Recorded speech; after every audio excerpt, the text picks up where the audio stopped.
Hello दोस्तों, स्वागत है आपका ऑर्गेनिक विद एसआरसी में।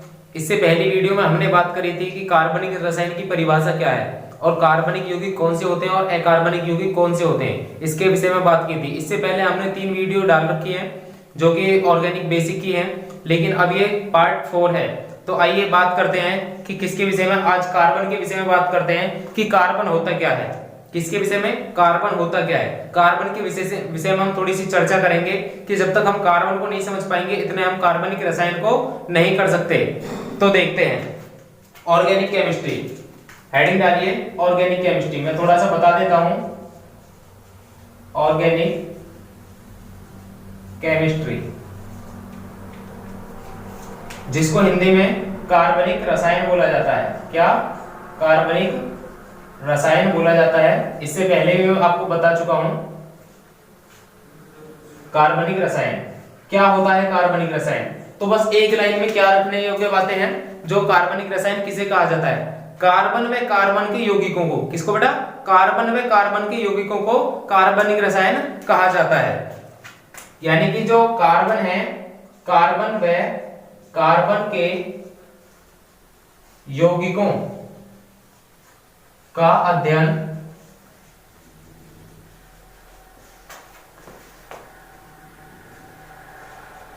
जिस रसायन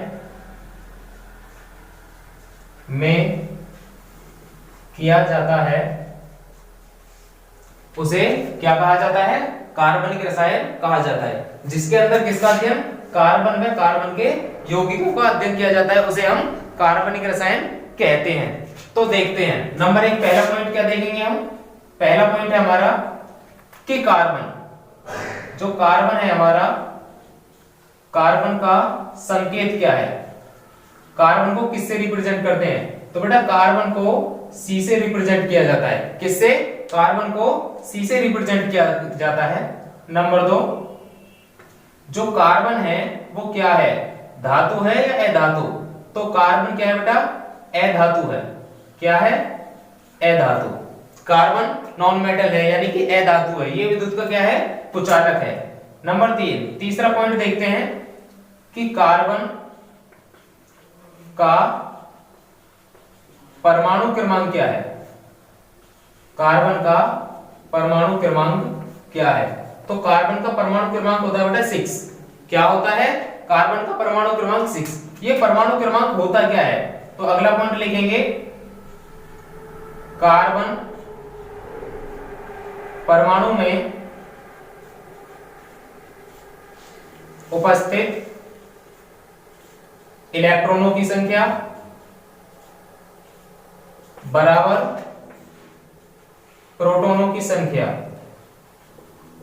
जो होती है वो कितनी होती है बेटा? 6 होती है। यही हमारा परमाणु क्रमांक होता है। यानी कि कार्बन परमाणु में उपस्थित इलेक्ट्रॉनों की संख्या बराबर प्रोटॉनों की संख्या कितनी होती है? 6 होती है। अगला पॉइंट देखते हैं कि कार्बन परमाणु में उपस्थित प्रोटॉनों की संख्या, किसकी? प्रोटॉनों की संख्या, सॉरी न्यूट्रॉनों की संख्या। प्रोटॉनों की संख्या तो 6 हो गई, उपस्थित न्यूट्रॉनों की संख्या कितनी होती है? 6 होती है। वो भी कितनी होती है? 6 होती है। यानी कि इलेक्ट्रॉन भी 6, प्रोटॉन भी 6 और न्यूट्रॉन भी 6। तो अगला पॉइंट देखते हैं, कार्बन का परमाणु द्रव्यमान। कार्बन का परमाणु द्रव्यमान क्या होता है बेटा? प्रोटॉनों की संख्या प्लस न्यूट्रॉनों की संख्या का जो योग होता है वो क्या कहलाता है? परमाणु का, यानी कि कार्बन परमाणु को क्या कहलाता है? वो द्रव्यमान कहलाता है। तो प्रोटॉन कितने हैं? 6 प्रोटॉन है, जैसा कि आप देख पा रहे होंगे। न्यूट्रॉनों की संख्या कितनी है? 6 है। तो परमाणु भार कितना हो गया? वो हो गया हमारा 12।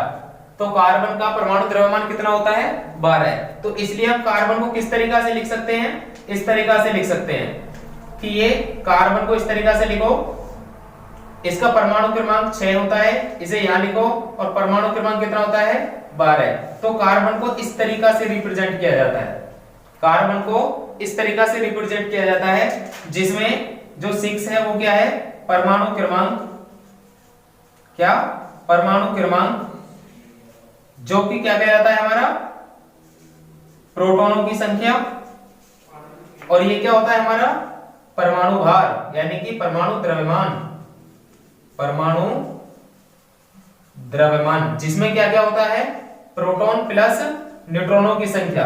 तो आपसे पूछने लगे कि परमाणु द्रव्यमान किसे कहते हैं, तो किसी भी परमाणु में उपस्थित न्यूट्रॉन व प्रोटॉनों की संख्या क्या न्यूट्रॉन व प्रोटॉनों की संख्या का जो योग होता है वो क्या कहलाता है परमाणु द्रव्यमान कहा जाता है बेटा। तो ठीक है, इसमें आप देख पा रहे होंगे कि जो प्रोटॉनों की संख्या है वो भी 6 है, और जो न्यूट्रॉनों की संख्या है वो भी 6 है, और इलेक्ट्रॉनों की संख्या भी कितनी है वो भी 6 है। तो इसका जो 6 है वो क्या है गोल्डन नंबर है, किसके लिए कार्बन के लिए, कि सारी की सारी चीजें क्या है उसमें 6 दे रखी है। यानी कि इलेक्ट्रॉनों की बात करूं मैं, प्रोटॉनों की बात करूं मैं, और न्यूट्रॉनों की बात करूं तो क्या है सब 6 ही 6 है, प्रोटॉन भी 6, न्यूट्रॉन भी 6 और इलेक्ट्रॉन भी 6 ही होते हैं। तो इसलिए कार्बन को C12 के नाम से मतलब 12 के रूप में रिप्रेजेंट किया जाता है। तो आप समझ पाए होंगे इस बात को, दोबारा देख लो।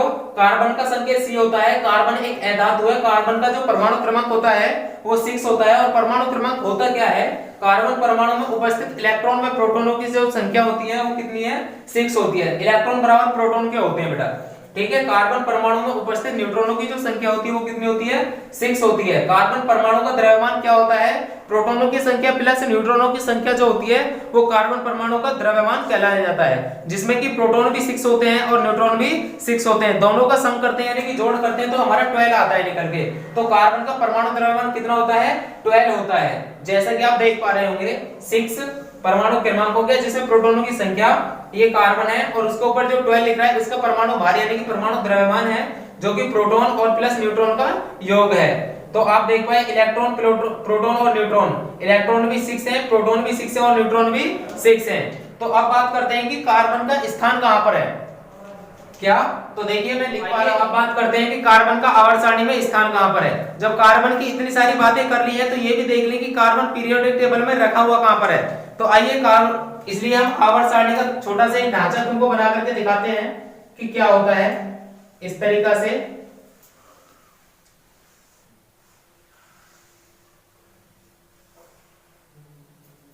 ये कार्बन इसमें रखा मिलेगा, ये आवर्त सारणी है, जो कि मैं एक आवर्त सारणी का ढांचा तैयार कर रहा हूं। तो आपने 10वीं क्लास और 11वीं क्लास में अवश्य इतना जरूर जाना होगा कि पीरियोडिक टेबल होती क्या है, आपको जरूर पढ़ा होगा कि पीरियोडिक टेबल है क्या। मैं मोटा मोटा बता देता हूं कि आज के ये एस ब्लॉक होता है, ये पी ब्लॉक होता है, ये डी ब्लॉक होता है और ये एफ ब्लॉक होता है। जो हमारी पीरियोडिक टेबल है वो 4 ब्लॉकों में बटी हुई है, एस पी डी और एफ में। तो एस में क्या होते हैं नंबर 1 फर्स्ट और नंबर 2 यानी कि 2 ग्रुप होते हैं, 1 और 2। और डी में जो कितने होते हैं, डी में 10 ग्रुप होते हैं, और पी में कितने होते हैं कुल 6 ग्रुप होते हैं। कितने 6 ग्रुप होते हैं। इस तरीका से आवर्त सारणी में कुल मिलाकर के 18 ग्रुप होते हैं। कितने 18 ग्रुप। तो यहाँ के 14वां ग्रुप, ये 13वां ग्रुप हो गया और ये 14वां ग्रुप हो गया। तो यहाँ के कार्बन 14वें ग्रुप में रखा हुआ है, किसमें 14वें ग्रुप में रखा हुआ है, वर्ग 14वें में। और मैं बात करूं कि आवर्त की, किसकी आवर्त की, तो आवर्त कौन सा होगा हमारा सेकंड होगा। क्या होगा सेकंड आवर्त में होगा, क्योंकि यहाँ फर्स्ट आवर्त, सेकंड आवर्त, थर्ड, फोर्थ, फिफ्थ और सिक्स्थ, यानी कि हमारी आवर्त सारणी में कुल आवर्तों की संख्या यानी कि पीरियड की जो संख्या होती है वो कितनी होती है 7 होती है, और जो ग्रुप्स यानी कि जो वर्गों की संख्या होती है वो कितनी होती है बेटा 18 होती है।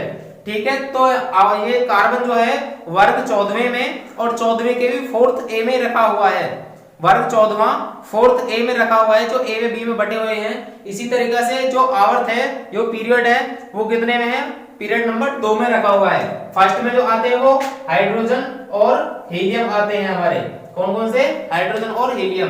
तो यहाँ से हम लिख देते हैं कि आवर्त सारणी में स्थान यानी कि वर्ग जो है वो वर्ग कौन सा है, वर्ग 14वां है, और 14वें का भी क्या है 4th ए, क्या 4th ए में रखा हुआ है, कौन कार्बन हमारा। अगर मैं आवर्त की बात करूं यहाँ पर, किसकी, आवर्त की यानी कि पीरियड की, तो पीरियड कौन सा होगा इसका, पीरियड नंबर 2 होगा। तो आवर्त सारणी में जो हमारा कार्बन है वो वर्ग 14वें में और पीरियड नंबर 2 में रखा हुआ है बेटा। तो अब मैं बात करता हूं कि कार्बन के अपर रूप की। अगले हेडिंग डालें कि कार्बन का अपर रूप, क्या, कार्बन के अपर रूप।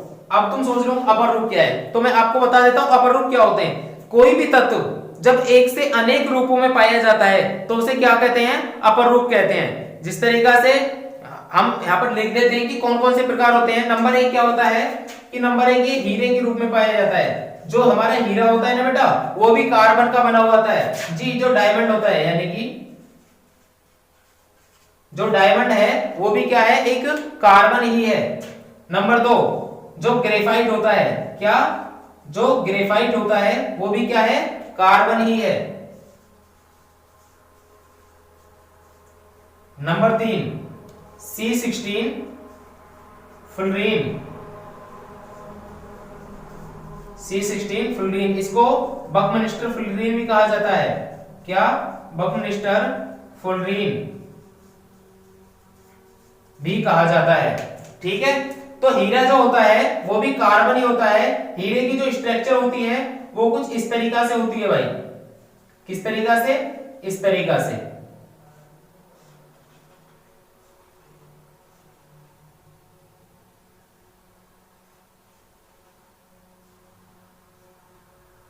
इस तरीका से होती है इसकी स्ट्रक्चर, जो हमारा हीरा होता है। इस तरीका से आपको देखने को मिल सकती है हीरे की स्ट्रक्चर।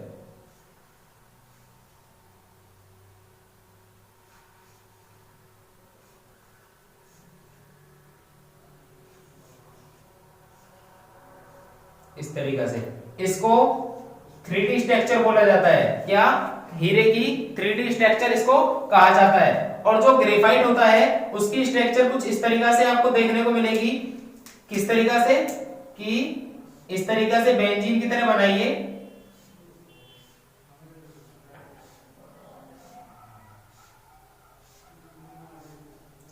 ग्रेफाइट में जो होती है बेटा वो लेयर होती है। क्या होती है, लेयर होती है, परत होती है इसमें, जो कि एक के ऊपर एक रखी हुई होती है, जो कि एक के ऊपर एक रखी हुई होती है लेयर।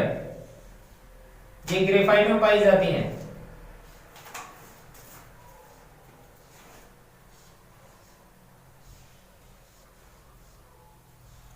इस तरीका से जो हमारी ग्रेफाइट है उसकी स्ट्रक्चर होती है इस तरीका से कि लेयर एक के ऊपर एक होती है और ये क्या होती है, एक दूसरे पर फिसलती रहती है। क्या होती है, फिसलती रहती है। तो ग्रेफाइट एकमात्र ऐसा अपर रूप है कार्बन का जो विद्युत का चालन करता है।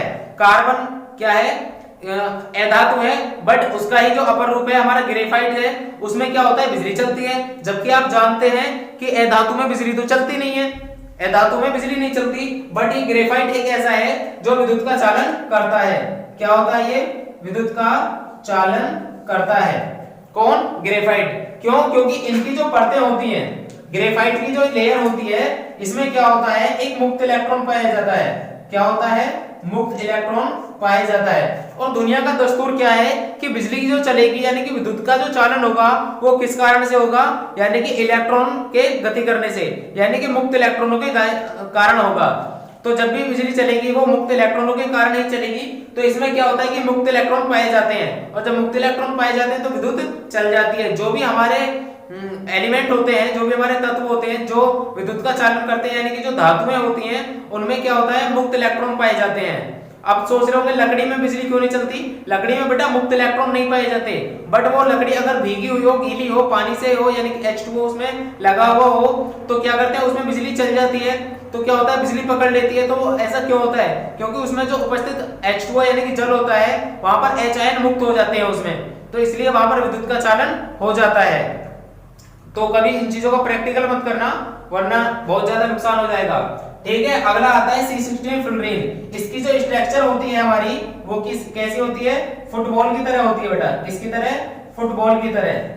फुटबॉल का आकार तो आपने देखा होगा, गोल जो होती है, तो उसमें खाने से होते हैं, यानी कि इसी तरीका से कार्बन 60 यानी कि 60 कार्बन मिलकर के निया एक ऐसी स्ट्रक्चर बनाती है जो कि फुटबॉल की तरह देखी जाती है। तो ये काफी मजबूत होता है और ये हीरे जो होता है ये दुनिया का सबसे मजबूत पदार्थ होता है। क्या होता है? सबसे मजबूत पदार्थ होता है कौन? हीरा जो होता है, यानी कि कठोर पदार्थ। दुनिया का सबसे कठोर पदार्थ होता है कौन? हीरा। ये जो होता है दुनिया का सबसे कठोर पदार्थ होता है हीरा। और ग्रेफाइट आपको देखने को मिल सकता है कहां पर?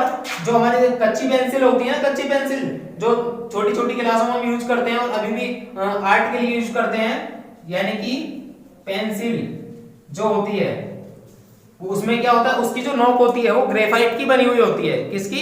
ग्रेफाइट की। तो उसे पीछे से पकड़ के नहीं कभी भी लाइट में स्विच में मत देना, वरना आपको करंट लग जाएगा, क्योंकि वो ग्रेफाइट होता है और उसमें विद्युत का चालन होता है। आप इस बात को समझ चुके हैं और समझदारी होकर भी आप गलती करेंगे तो आप नुकसान पाओगे। ठीक है। C16 फुलरीन जो होती है ये भी इतनी मजबूत होती है कि इसमें क्या होता है कि जो अगर इसकी नोक पेंसिल की नोक के बराबर भी हो, इसकी जो मात्रा पेंसिल की नोक के बराबर भी हो, तो उस पर अगर हम हाथी का भार भी रखें, क्या जो हमारा एलिफेंट होता है, हाथी होता है, उसका भार भी रखें तो भी ये नहीं टूट सकती। यानी कि C16 फुलरीन जो होती है, कार्बन का पररूप जो होता है, इसका भी ये भी क्या हो जाता है, बहुत ही मजबूत होता है। तो आगे बात करते हैं कि कार्बन का इलेक्ट्रॉनिक विन्यास क्या होता है। इलेक्ट्रॉनों की संख्या 6 है, तो इसका इलेक्ट्रॉनिक विन्यास क्या होता है और इसके अष्टक कैसे पूरा करता है ये अपना कौन? कार्बन अपना अष्टक पूरा कैसे करता है। तो आइए इस विषय में आगे बात करते हैं। जिनको स्क्रीनशॉट लेना है वो स्क्रीनशॉट ले सकते हैं। देखिए मैं लिख देता हूं। तो देखते हैं कि कार्बन के पास अष्टक पूर्ण करने के विकल्प क्या है। तो उससे पहले देख लेते हैं कि कार्बन का इलेक्ट्रॉनिक विन्यास क्या होता है। क्या इलेक्ट्रॉनिक विन्यास क्या होता है कार्बन का, तो इसे देखते पहले। तो कार्बन में इलेक्ट्रॉनों की संख्या जो है वो कितनी है? 6 है। तो वो इसका इलेक्ट्रॉनिक विन्यास क्या होता है? 2,4 होता है। यानी किस तरीका से होता है? 1s2 2s2 और 2p2। यानी कि पहली कक्षा में कितने इलेक्ट्रॉन है? 2 इलेक्ट्रॉन है और दूसरी कक्षा में कितने इलेक्ट्रॉन है? 4 इलेक्ट्रॉन है। तो 2,4 होता है। यानी कि जो इलेक्ट्रॉन वितरित होते हैं वो किस तरीका से होते हैं मैं आपको बता देता हूं कि इस तरीका से कक्षा होती है 1s 2s 3s 2p 3p और इस तरीका से 3d, इस तरीका से। तो इस तरीका से इलेक्ट्रॉन भरे जाते हैं, इस तरीका से। तो इसको क्या कहते हैं हम? ऑफ-बाहु की सारणी कहते हैं, जो 10th क्लास में आपने पढ़ा होगा, वरना आगे पढ़ा देंगे, दिक्कत ना लीजिए आप। कि इसे कहते हैं ऑफ-बाहु की सारणी।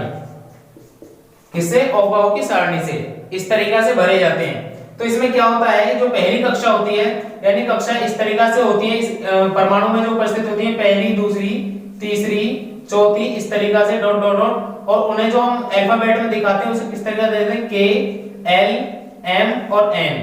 तो इसमें पहली कक्षा में जो उपस्थित इलेक्ट्रॉनों की संख्या होती है वो कितनी होती है?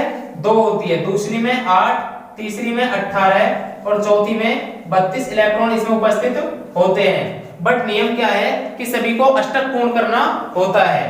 तो देखिए किस तरीका से। तो आपने देखा कि इलेक्ट्रॉनों की संख्या कितनी है? आपने देखी कि इलेक्ट्रॉनों की संख्या कितनी है? 6। इसका इलेक्ट्रॉनिक विन्यास करा आपने तो क्या पाया? 2,4 पाया। किसका इलेक्ट्रॉनिक विन्यास, यानी कार्बन का इलेक्ट्रॉनिक विन्यास करा तो कितना पाया? 2,4 पाया। तो इसके पास में क्या ऑप्शन है? तो ऑप्शन नंबर 1 क्या है कि ये अभी देखो अष्टक पूरा है क्या? नहीं है, क्योंकि आउट ऑफ सेल में कितने इलेक्ट्रॉन है? 4 इलेक्ट्रॉन है।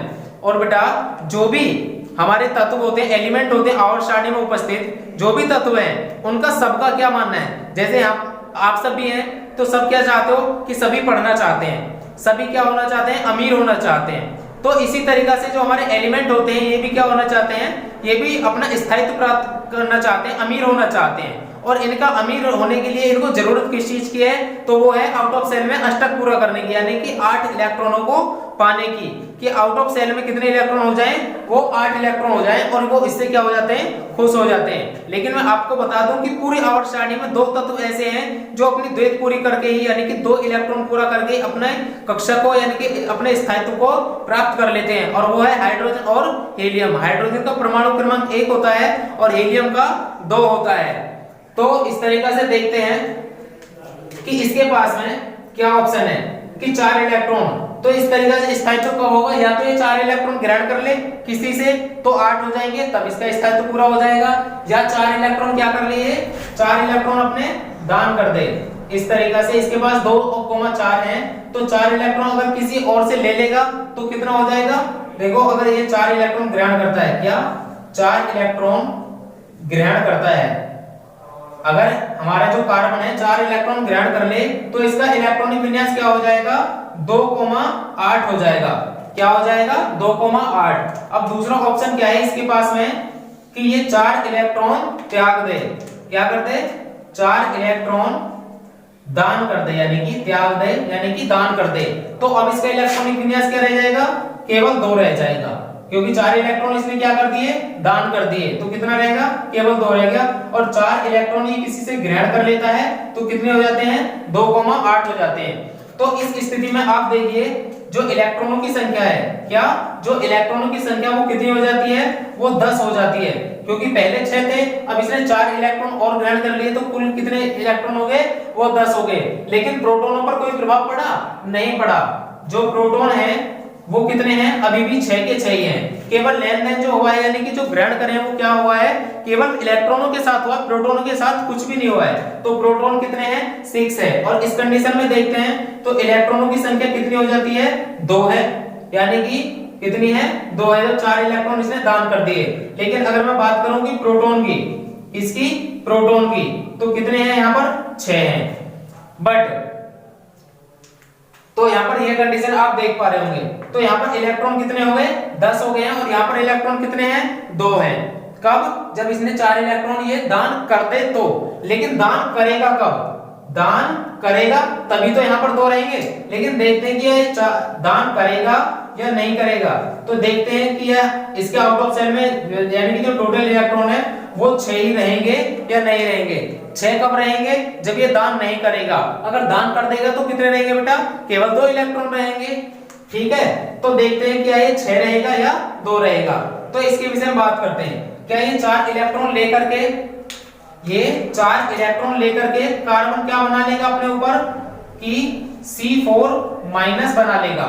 4 इलेक्ट्रॉन ग्रहण करके क्या बना लेगा, C4- बना लेगा, या फिर 4 इलेक्ट्रॉन दान करके क्या बना लेगा, C4+ बना लेगा। तो देखते हैं क्या ऐसा कर पाएगा, तो देखते हैं।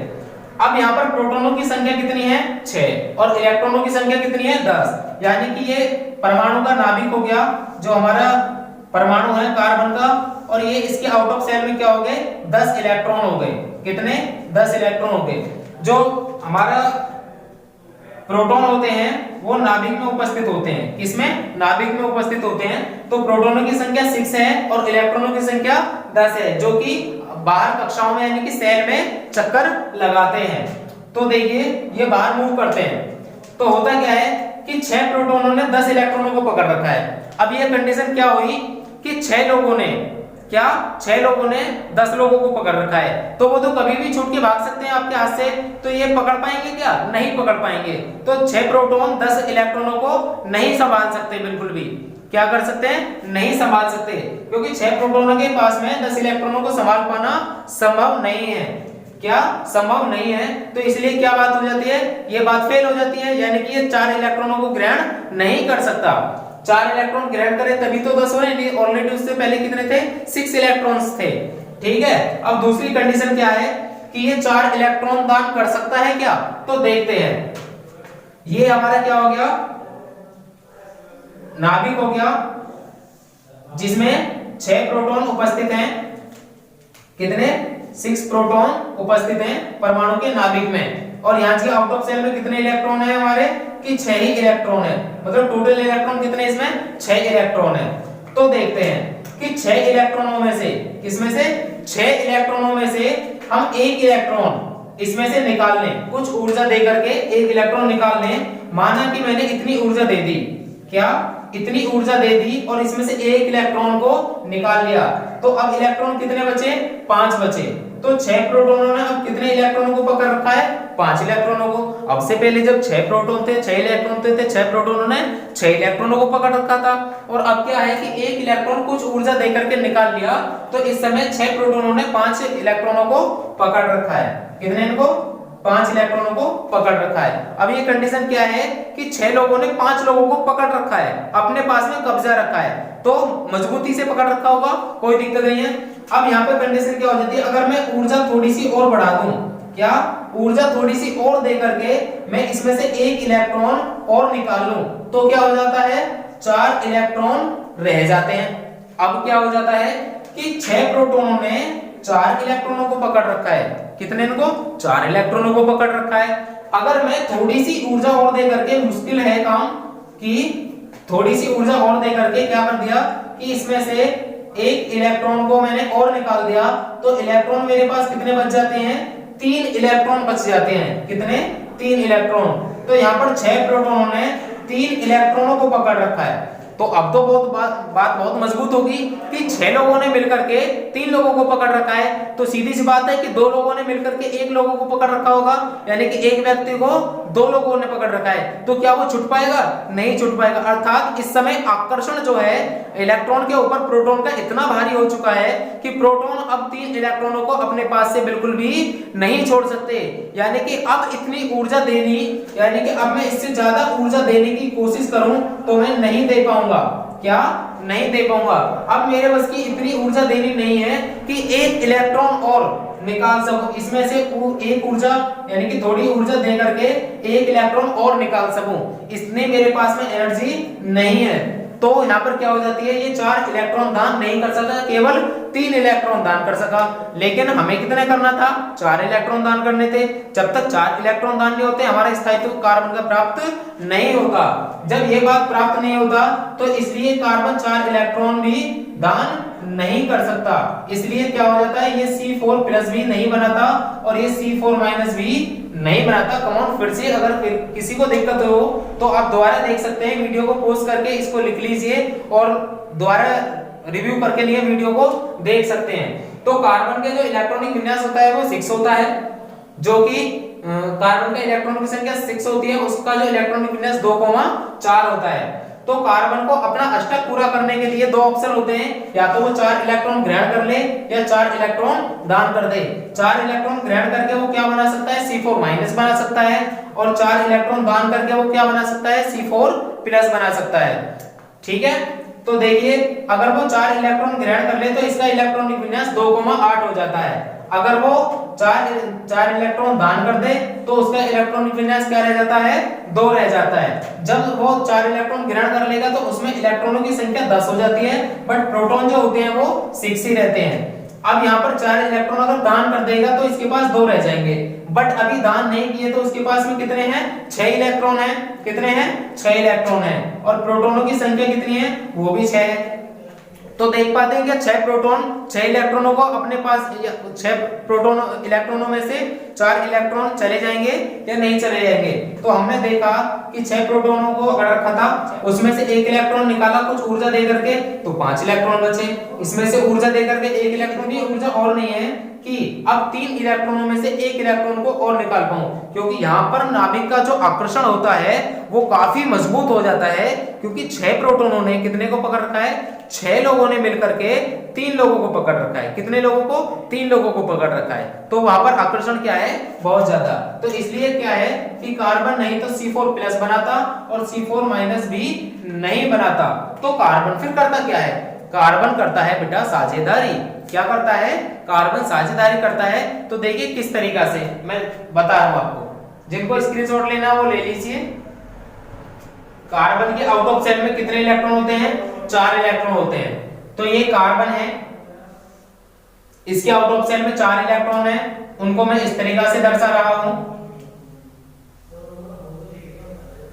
अब ये क्या है, किसी एक से ऐसा साझा करेगा, क्या करेगा, साझा करेगा कि जो उसके पास भी एक इलेक्ट्रॉन साझेदारी के लिए हो, तो वो किससे करेगा, हाइड्रोजन से साझा करवाते हैं। तो हाइड्रोजन के पास भी कितना इलेक्ट्रॉन होता है, एक इलेक्ट्रॉन होता है, क्योंकि उसका एटॉमिक नंबर क्या होता है, एक होता है।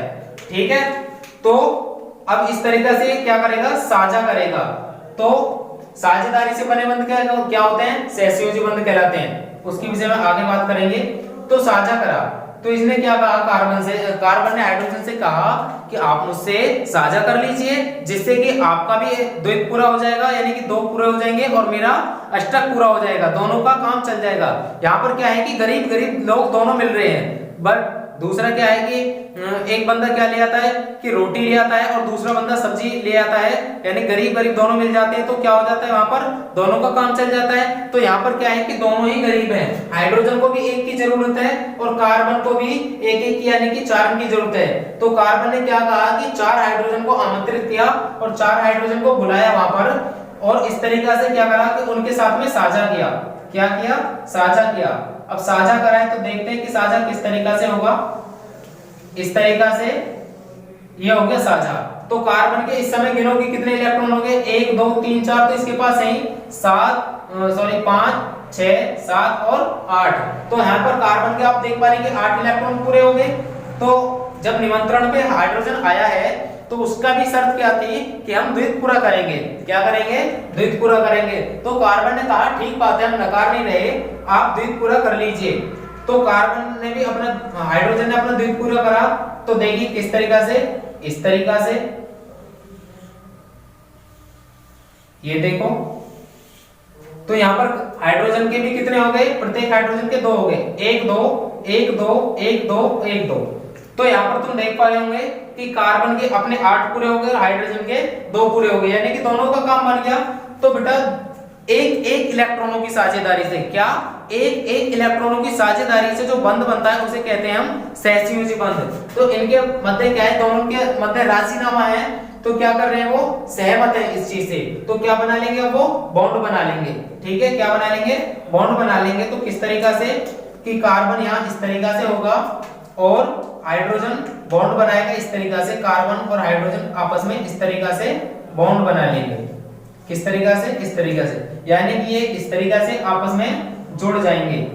इलेक्ट्रॉन इलेक्ट्रॉन आपस में क्या बना लेंगे, बॉन्ड बना लेंगे। तो आपको कार्बन इस रूप में देखने को मिलता है, CH4 के रूप में, क्योंकि यहाँ पर क्या करा उसने, हाइड्रोजन के साथ साझा किया है। तो क्या बन गया, CH4, जिसको क्या बोलते हैं हम ऑर्गेनिक में, मेथेन बोलते हैं। क्या बोलते हैं, मेथेन, जो कि एक सबसे सरल यौगिक है। क्या है, सरल यौगिक है, कार्बन का एक सरल यौगिक है। क्या, कार्बन का सरल यौगिक है। कौन, मेथेन जो होता है सबसे सरल यौगिक होता है। तो ये क्या हुआ, साझेदारी से बंध बना है। तो कौन सी, तो इसलिए इसको बोलते हैं सहसंयोजी बंध। क्या बोलते हैं, सहसंयोजी बंध। साझेदारी से जो बॉन्ड बनता है उसे क्या कहते हैं, सहसंयोजी बंध कहते हैं। तो मुझे उम्मीद है कि आपको ये बात समझ में आई होगी।